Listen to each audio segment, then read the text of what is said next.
قرآن میں رب تعالیٰ فرماتا ہے قد جاءکم من اللہ نور و کتاب مبین، تحقیق آ چکی تمہارے پاس نور محمدی صلی اللہ علیہ وسلم بھی اور کتاب مبین۔ اللہ تعالیٰ نے ازل ہی سے یہ فیصلہ فرمایا ہوا ہے کہ قیامت تک آنے والے انسانوں کے ظاہر اور باطن کو روشن کرنے کے لیے آخری پیغمبر تشریف لائیں گے، اور تمام سلسلہ ہائے انبیاء سے تعلق رکھنے والے اشخاص سے رب تعالیٰ نے اپنی اپنی جگہ یہ وعدے لیے کہ جب وہ نبی آخر الزمان تشریف لے آئیں تو تم نے ان پر ایمان بھی لانا ہے، ان کی معیت میں ان کے ساتھ بھی کھڑے ہونا ہے، اور اگر وہ نہ آئے تمہارے ہوتے ہوئے تو کم از کم تم نے ان کی آمد کا اعلان ضرور کرتے رہنا ہے۔ اس ضمن میں پورے سلسلہ انبیاء کو اگر آپ پڑھتے ہیں تو نبی پاک صلی اللہ علیہ وسلم کی آمد کی نوید ہر شخص سناتا ہوا دکھائی دیتا ہے۔ یہی وجہ ہے کہ ہر فرد نوع انسانی جانتا تھا کہ کوئی آنے والا عظیم رسول تشریف لا رہا ہے۔ رب تعالیٰ نے انسانوں کے طویل انتظار کی گھڑیوں کو اس ڈیوائن اناؤنسمنٹ کے ذریعے، الہامی اعلان کے ذریعے واضح فرما دیا، اور ارشاد ربانی ہوتا ہے قد جاءکم، وہ جس کا انتظار ہو رہا تھا تحقیق وہ آ چکا ہے۔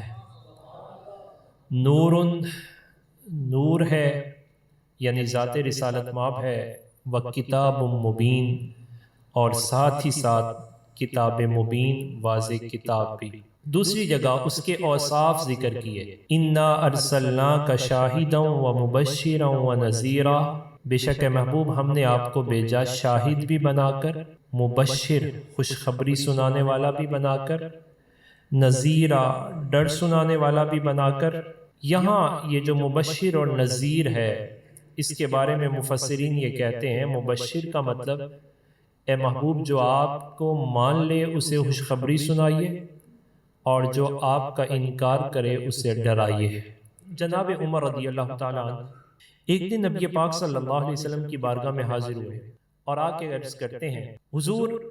یہ یہود کبھی کبھار ہمارے پاس آ کے بیٹھتے ہیں اور ہمیں کچھ نہ کچھ سنانے کی کوشش کرتے ہیں، اور بسا اوقات وہ کچھ ایسی چیزیں سناتے ہیں کہ ہمیں وہ بڑی بلی لگتی ہیں، ویری اپیلنگ، وہ بہت قریب ہوتی ہیں عقل کے، دل انہیں تسلیم کرنے کے قریب جاتا ہے۔ تو نبی پاک صلی اللہ علیہ وسلم سے عرض کرنے لگے حضور اگر آپ اجازت دیں تو ہم ان سے کچھ چیزیں لے کے تو انہیں محفوظ نہ کر لیں،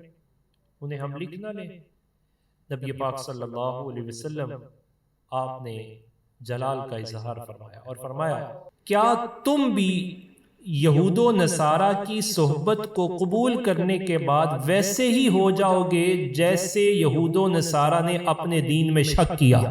کیا تم دین محمدی صلی اللہ علیہ وسلم میں شک کرنے لگے، کویسچن مارک لگا دیا کہ شاید جو دین میں تمہارے پاس لے کے آیا ہوں وہ پورا نہیں ہے، اس میں چیزیں بلی نہیں ہیں، اپیلنگ نہیں ہے، ان کا امپلیمنٹیشن پاسبل نہیں ہے۔ میں تمہارے پاس ایسی چیز لے کے آیا ہوں جس میں چاندن ہی چاندن ہے، سویرا ہی سویرا ہے۔ اے عمر تم تو تورات کی بات کرتے ہو، تورات تو رہی تورات، اگر جناب موسیٰ علیہ السلام بھی اس زمانے میں موجود ہوتے تو میری اتباع کے علاوہ ان کے پاس کوئی گنجائش موجود نہ ہوتی۔ محدثین فرماتے ہیں کہ یہاں سے سبق یہ ملا کہ جب جناب موسیٰ علیہ السلام خود موجود ہوں تو تم ان کی پیروی نہیں کر سکتے، وہ میری ہی پیروی کریں گے۔ تو بتاؤ جب وہ موجود نہیں ہے تو تم میں پھر کسی اور طرف دیکھنے کی ضرورت کیا ہے؟ پھر تم کیسے دیکھ سکتے ہو؟ یعنی سوچ بھی نہیں سکتے۔ تمہارے حاشیہ خیال میں بھی یہ بات نہیں آنی چاہیے کہ اسلام کسی وجہ سے کسی جگہ کوئی ناقص ہے، کوئی کمی رہ گئی ہے، یہ حاشیہ خیال میں بھی نہیں آنا چاہیے۔ اگر آنے لگے تو دو کلمات ضرور پڑھنا، ایک الیوم اکملت لکم دینکم، رب فرما رہا ہے آج میں نے تمہارے لیے تمہارے دین کو مکمل کر دیا، وردیت لکم الاسلام دینا، اور اسلام کو بطور دین تمہیں عطا کر کے میں نے اپنی رضا کا مجدہ تمہیں عطا فرما دیا۔ دوسری ہی جگہ پر جناب عمر رضی اللہ تعالیٰ عنہ سے ایک مرتبہ پھر ایسا واقعہ ہو گیا کہ آپ نے تورات کے کچھ اوراق خود پڑھے اور پڑھنے کے بعد اس میں کچھ ایسی چیزیں تھی لے کے بارگاہ رسالت میں حاضر ہو گئے اور آ کے نبی علیہ السلام کے سامنے اسی تورات کو پڑھنے لگے۔ اب نظر عمر تورات پڑھتی، جناب صدیق اکبر رضی اللہ تعالیٰ نبی تشریف فرماتے، جب وہ تورات پڑھ رہے تھے تو نبی علیہ السلام کے چہرے پر جلال آ گیا۔ یہ جو انٹرفیتھ ہارمونی کا چورن بیچتے ہیں اور جو مسلمان کو خصوصی طور پہ اس کے دین میں تشکیک ڈالنے کی کوشش کرتے ہیں، ذرا توجہ کریں، جناب سیدنا عمر رضی اللہ تعالیٰ نے تورات پڑھ رہے ہیں اور رسول اللہ صلی اللہ علیہ وسلم کے چہرے پر جلال موجود ہے۔ جناب سیدنا صدیق اکبر رضی اللہ تعالیٰ نے جلال مصطفی کو دیکھا تو جناب عمر رضی اللہ تعالیٰ کو یوں اشارہ کیا،